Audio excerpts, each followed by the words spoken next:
student, good morning student. Now we will start page number 26 in a general knowledge book, The Human Body. Student, human body means हमारी जो पूरी body है जिसके part होते हैं ना, यस, वो जो आइज नोज ईयर्स वो तो एक्सटर्नल हुए, आई मीन जो बाहर दिखते हैं वो पार्ट। अब वो इंटरनल हमारे बॉडी के अंदर जो पार्ट है उसके अबाउट आज हम पढ़ेंगे। And organ in our body is a group of tissue working together to carry out a major activity. For example, the heart and the liver are some of our important organs. Student, हमें पता है ना हमारा heart and liver are very important organ of our body. Group of organs from organ system. The main organ system are the skeleton system, the nervous system, respiratory system, the circulatory system, digestive system, and the excretory system. This is a very important in our body. So exercise A. To which organ group do this body part belong? तो यहाँ पे कुछ body part के pictures दिए हुए हैं, वो किसके रिलेटेड है?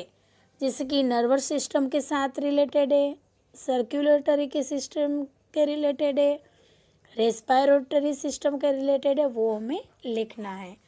सो फर्स्ट है ब्रेन। हमारा ब्रेन है वो कौन सी सिस्टम में आता है? नर्वस सिस्टम में। हार्ट है वो सर्कुलेटरी सिस्टम में। किडनी है वो एक्सक्रिएटरी सिस्टम। Lungs respiratory.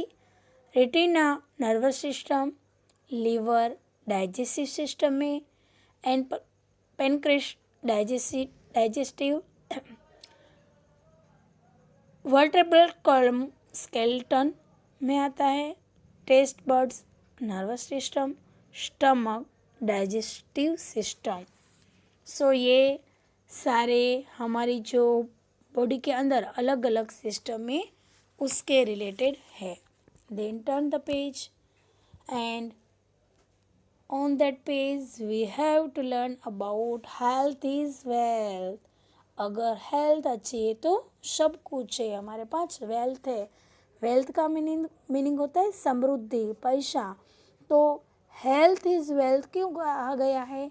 अगर हेल्थ अच्छी है तो बहुत हम समृद्ध है, बहुत धनवान है, ऐसा कहा जाता है। That is a very true.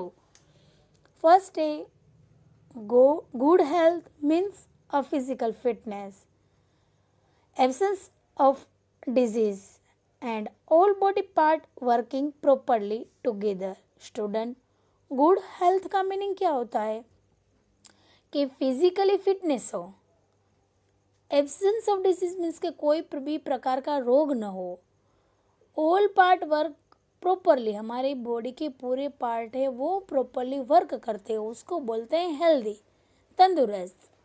Second है balance diet, plus exercise plus rest plus sleep plus cleanness plus dental and medical care is equal to good health.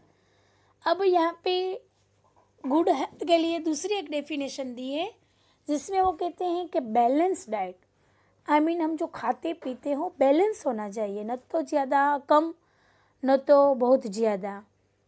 और एक्सरसाइज रेगुलरली हमें थोड़ी बहुत एक्सरसाइज भी हमारी बॉडी के लिए करनी चाहिए। Then rest is also important.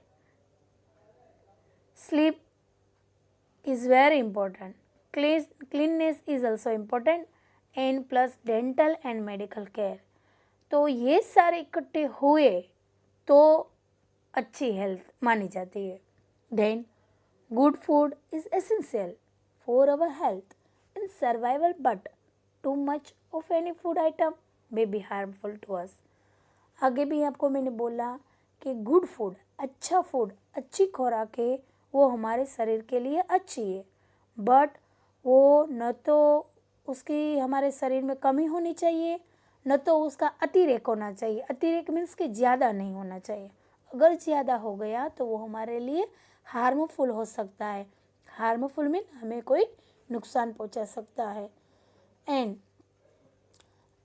Move on, a balance diet is the proper amount of food eaten in the right proportion every day।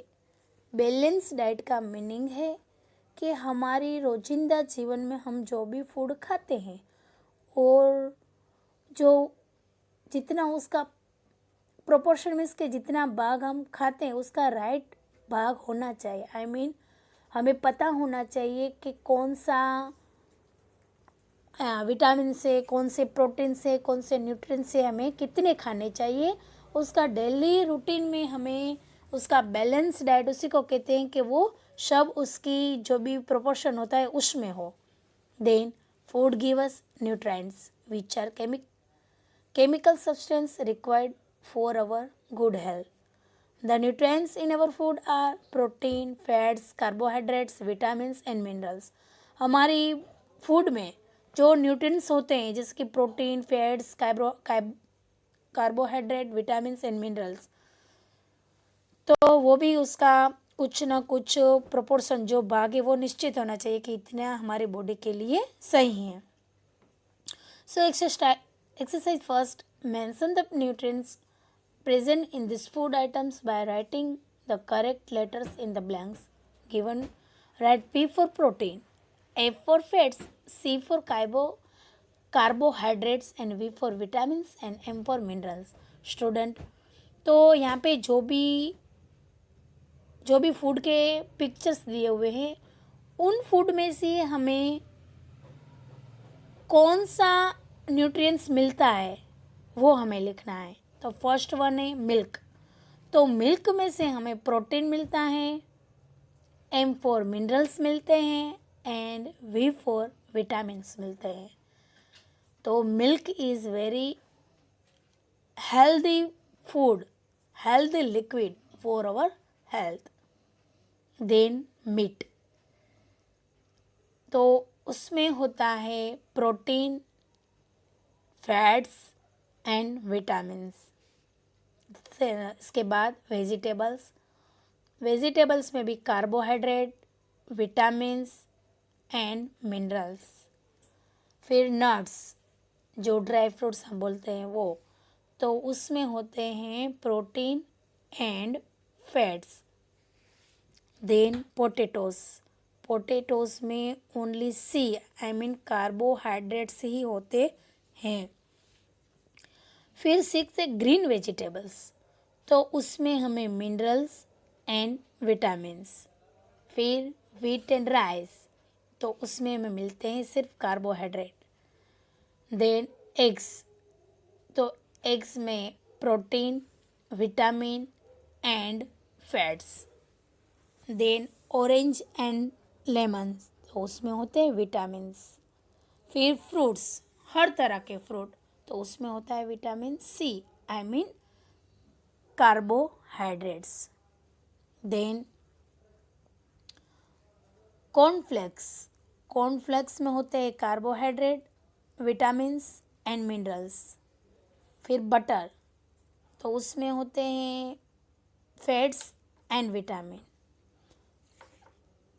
So student, here we have to learn that in which food we have get proteins, vitamins, carbohydrates, minerals through this lesson।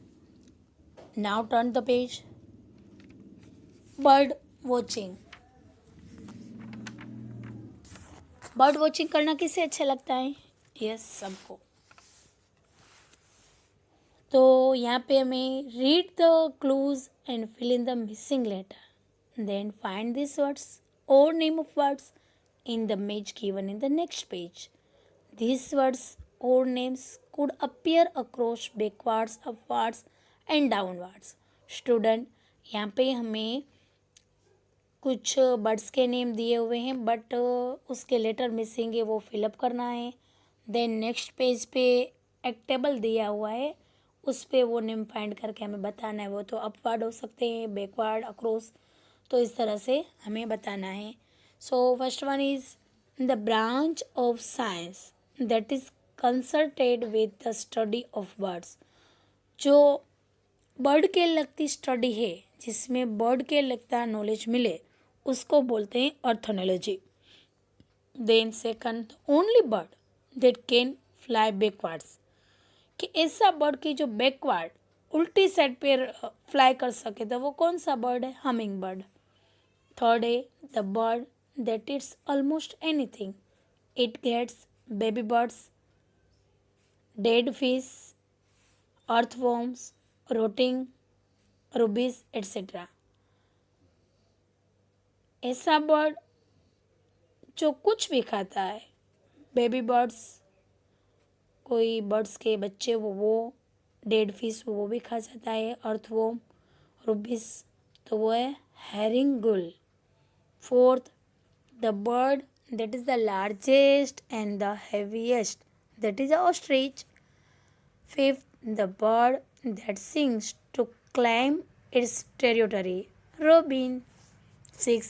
The female bird of this species lays an egg and male incubates it by standing still and balancing the egg on his feet for 30 to 68 days. Very interesting.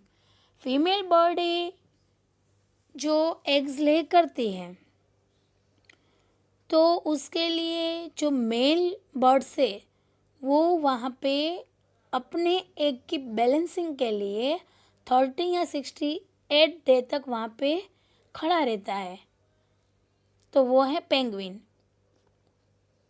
7. The female bird of India's national bird peahen, the tropical bird that use the edge of its beak like a saw to cut through a large fruit token.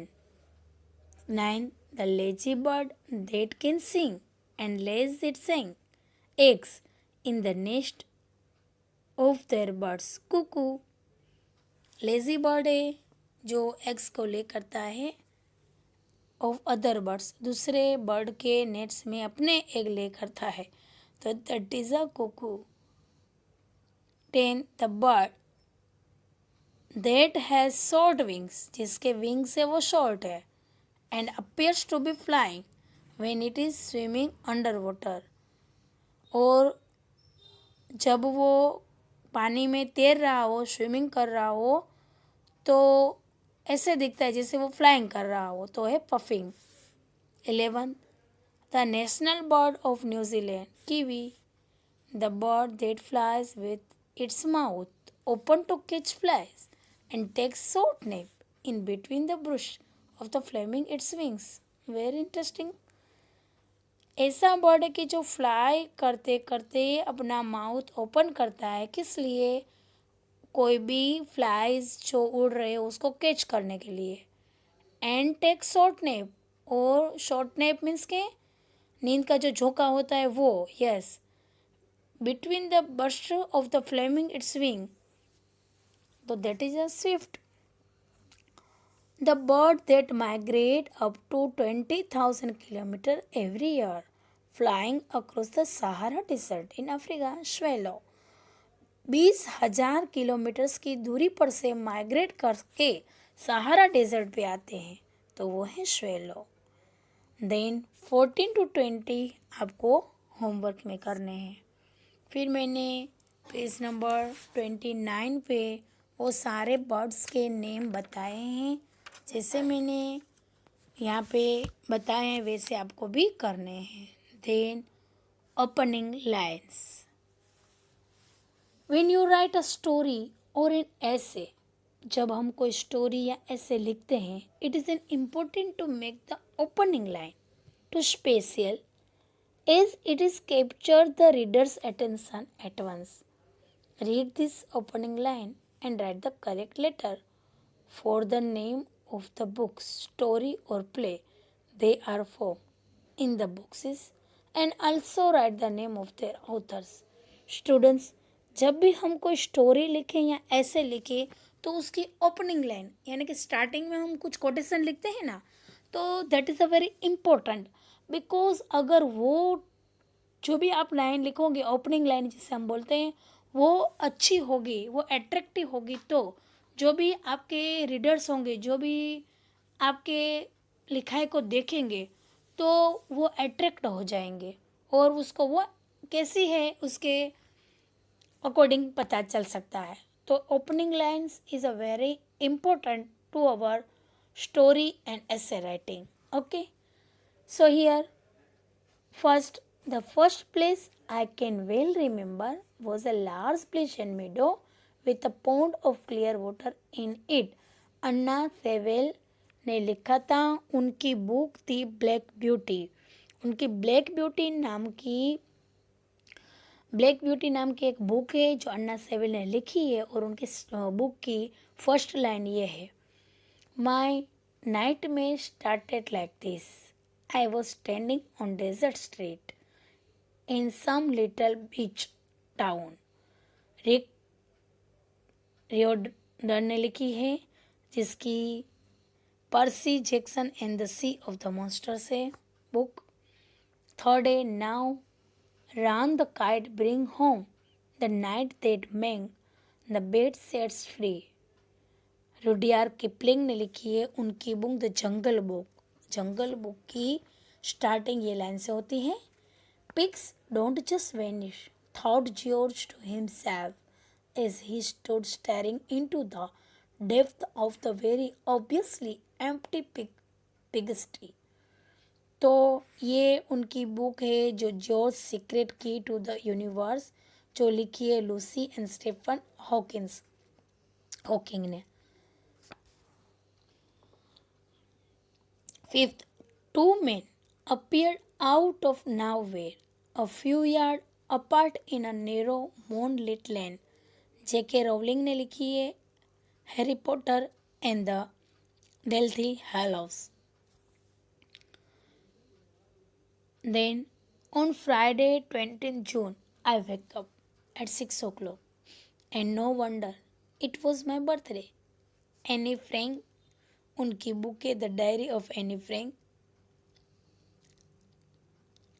Christmas want to be Christmas without any present?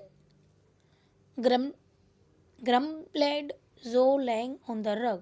Luisa May Alcott ने लिखे हैं little women. Sophia could not sleep। A brilliant moonbeam was slanting through a gap in the curtains। Roald ने लिखी है उनकी book the BFG में, one thing was certain that the white kitten had nothing to do with it. It was the black kitten's fault entirely। Lewis Carroll ने लिखी है उनकी book through the looking glass. तो student, here I stop my speech and thank you for listening me।